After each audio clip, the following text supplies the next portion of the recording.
Assalamu alaikum. We have covered the basic principles which govern the working of AC machines, and in today's lecture and in next few lectures we shall focus our discussion on synchronous generators.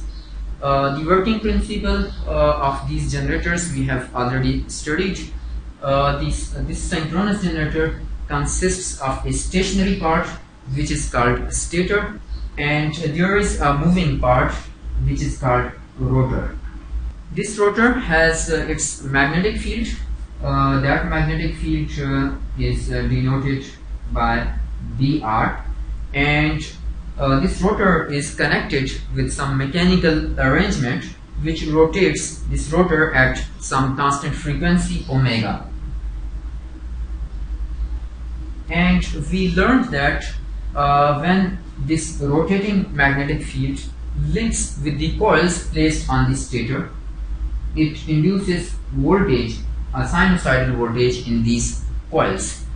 And generally we have a set of 3 coils which are placed at 120 degrees apart from each other. That is, we have one coil, another coil placed at 120 degrees from this coil, and a third coil which is placed at another 120 degrees from this coil, that is at this location. These coils are rectangular coils,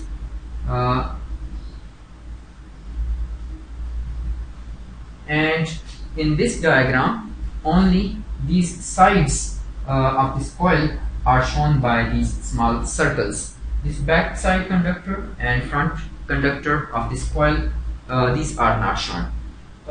In previous lectures we had named these coils. There is this coil as A dash, this one as B dash, and this one as C dash. We derived expression for voltage induced in these coils. So EA dash was given by this relation. In coil A dash, this voltage is induced, where NC is the number of turns in this coil. And in the coil B dash, this voltage, in coil B dash, this voltage is induced. This voltage signal lags the voltage induced in this coil by 120 degrees because this coil is placed at 120 degrees from this coil.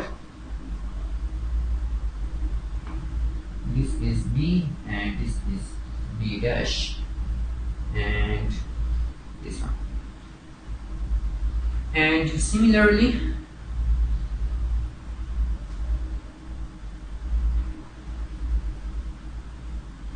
in coil C dash, in coil C dash, this voltage is induced. So we have 3-phase voltages.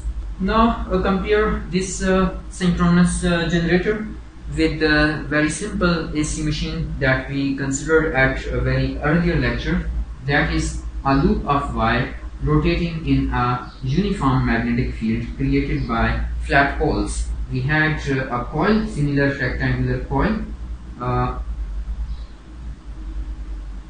and this coil is rotating in a uniform magnetic field.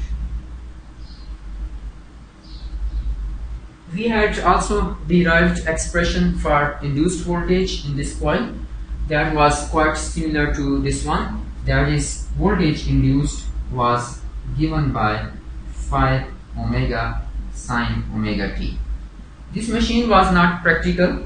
There were multiple reasons. Firstly, there is an air gap, very large air gap, and you need very strong magnets to establish flux in this air gap to generate a significant voltage signal.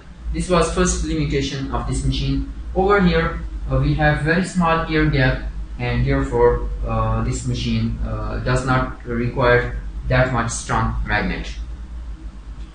Anyway, you can see that induced voltage depends upon the flux. So this machine will have more flux, and therefore more higher voltages. The second limitation of this machine was how to connect electrical load to this loop. Since this loop is rotating, and then we cannot directly connect electrical load to this loop, because this loop will twist and twist to break these wires. So we have studied an arrangement of slip rings. That is, we had two rings, one ring connected with one wire and second ring connected with second wire, and then two brushes to collect electrical signal, which can then be applied to electrical load. This arrangement of slip rings and brushes, that is associated with wear and tear and losses, and therefore that is not desirable, particularly when this machine handles high currents. Over here, the electrical voltages are generated in these coils. These coils are on the stationary part, that is on the stator.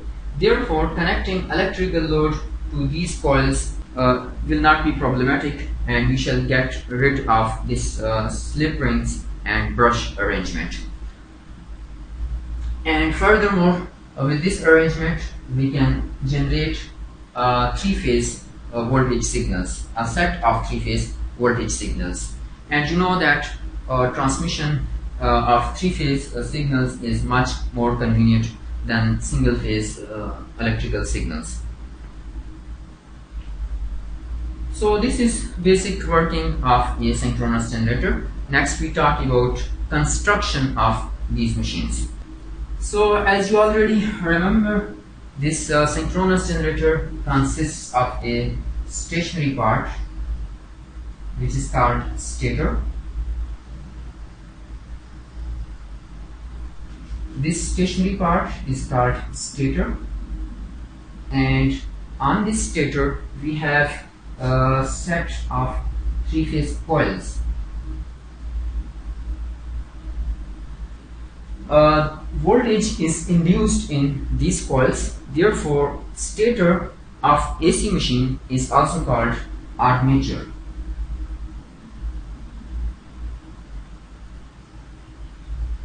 Armature, that is the part of this machine in which voltage is being induced. The second part of this synchronous generator, that is rotor. This is rotating part, and it is rotated by some kind of mechanical arrangement. That the arrangement is called prime mover.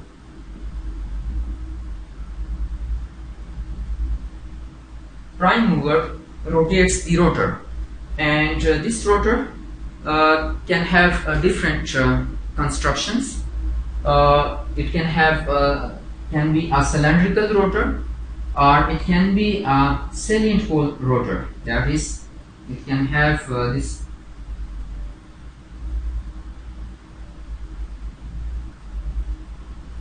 This is a salient pole rotor with poles emerged from the rotor, or it can be a cylindrical rotor as shown in this figure.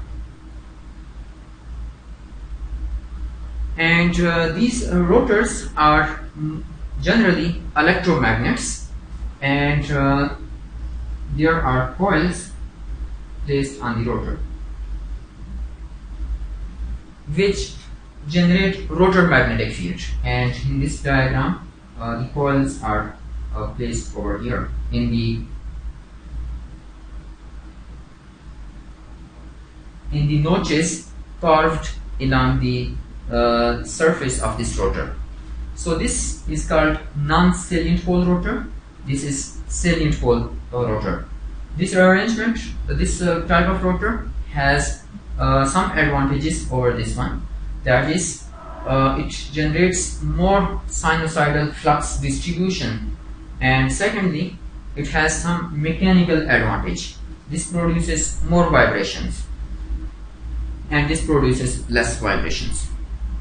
We can have two poles rotor as shown in this one, or in this one, and we can have even a more number of poles on the rotor. For example, in case of salient pole machine, here we have a 4-pole rotor, salient pole rotor. Similar arrangement can be made for non-salient pole rotors. And even we can have higher number of poles in the rotor. This rotor and as well as stator, these are made up of ferromagnetic material, and these are always laminated. Why lamination? You already know lamination is done to minimize the core losses. We have described core losses in details in our very initial lectures on this course. So you know that the field, this rotor is generally an electromagnet. That is, we have a coil placed on the rotor, and this coil is supplied with some current to generate rotor magnetic field. So there are several different arrangements to supply currents to this field windings on the rotor. Firstly, the simplest one is that we can place this battery on the rotor. So this is first arrangement. We place battery on the rotor, and that supplies current to these field windings. This arrangement is associated with certain problems. Firstly, this battery has, when discharged, has to be replaced, and secondly, you have no control on the voltage induced in these coils. You remember that voltage induced in these coils, that is dependent upon flux in the machine, that is strength of this magnetic field. So with this arrangement, you have no possibility to control the induced voltage. So an alternate arrangement, what we can do is we can place this battery outside the machine, and then how to connect this battery with this rotor? By the arrangement of slip rings. We have an external battery, and then this supplies current to this rotor by an arrangement of slip rings and brushes. So this arrangement again has the disadvantage, this slip ring and brush arrangement, that is always associated with wear and tear and requires maintenance. However, you see that this current which is supplied to field windings, that is much smaller than the current which will be flowing in these coils. So the brush and this ring arrangement that is used over here will require less wear and tear compared to the situation of DC machines. In DC machines, the load current flows through these brush and this arrangement, brush and slip ring arrangement. However, in this machine, only field current is flowing this through this arrangement. That field current is much smaller than the load current. How to get rid of this arrangement? How to get rid of this one? So for field circuit, first arrangement that we discussed is battery on the rotor. The second, slip ring arrangement. So to get rid of that slip ring and brush arrangement, they use brushless exciters. Brushless exciters are basically small AC generators within this bigger AC generator, and for that small AC generator, field windings are on the stator and armature is on the rotor. So in the same machine, we have two generators. One generator is small generator with field windings on the stator and then supplied with field current directly. No slip ring arrangement is required. And the armature on the rotor. So therefore, on the armature winding, three-phase voltages will be induced, those three-phase voltages will then be rectified to convert it into DC, which can then be supplied to the main field. The three-phase voltages induced in the small armature on this rotor, this will be rectified to convert it into DC, and then will be supplied to main field windings. That will produce the main field, and that rotating field will hence induce voltages in these coils. Again, with this particular arrangement, we need another separate source of voltage that will supply currents to these field windings, small field windings on the stator. We can even get rid of that separate voltage source. What we can do is that in addition to this brushless exciter, you remember, is small AC generator inside this bigger AC generator. So in addition to that one, we can have a pilot exciter.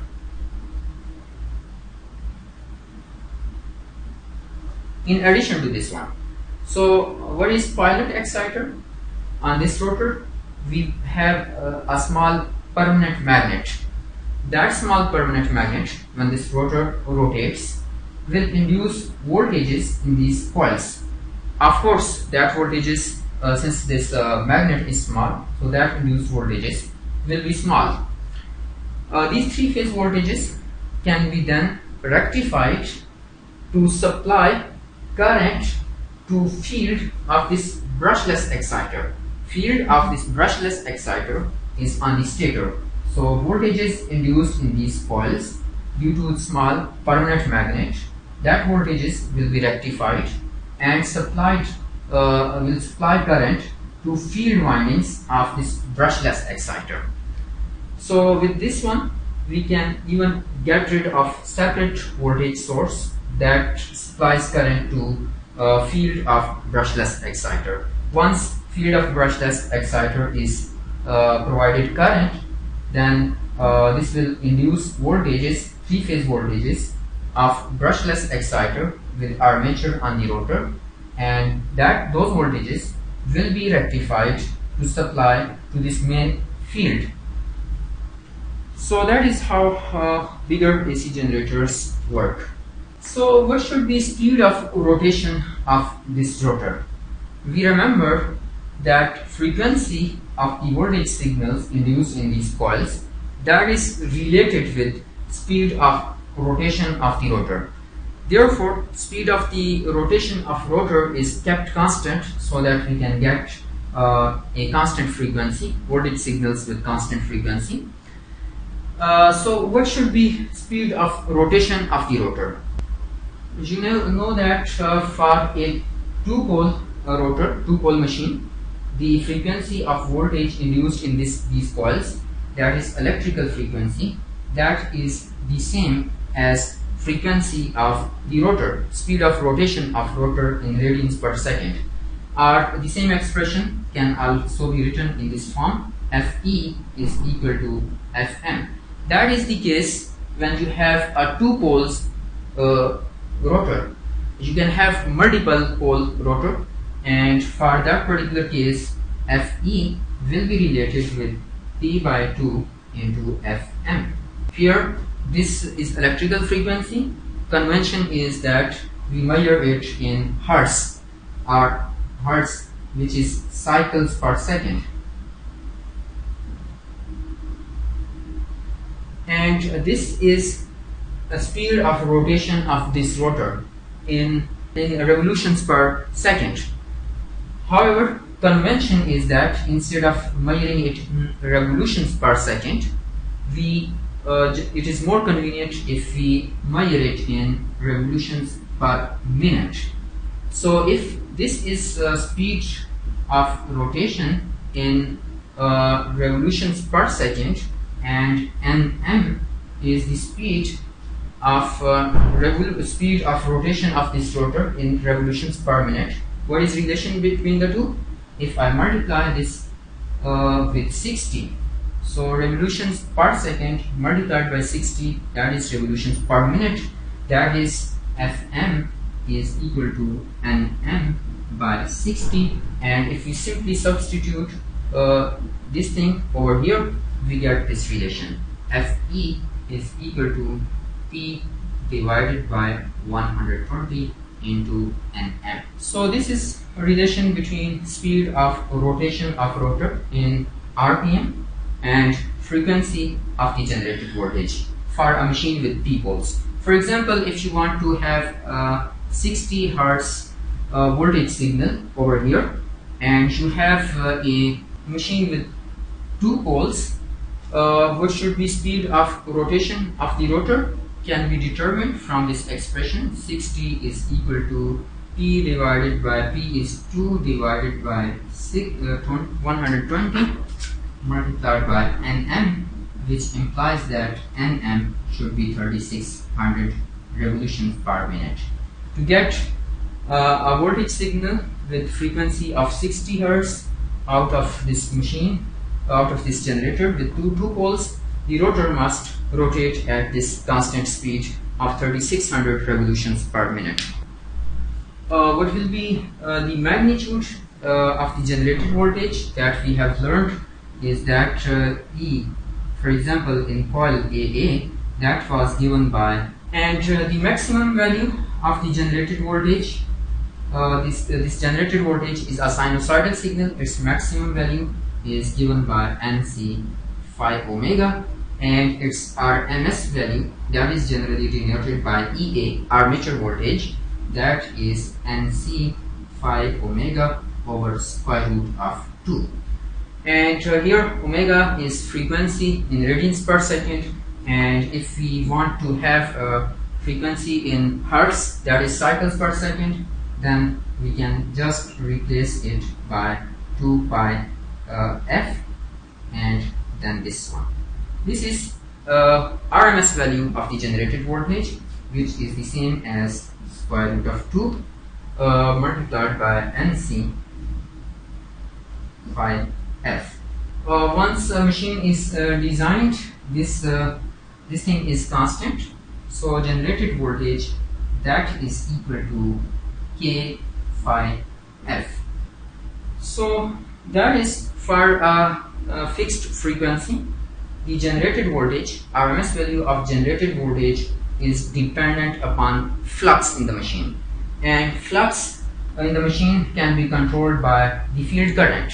That is, the RMS value of generated voltage, that is dependent upon field current. So how these two quantities are related?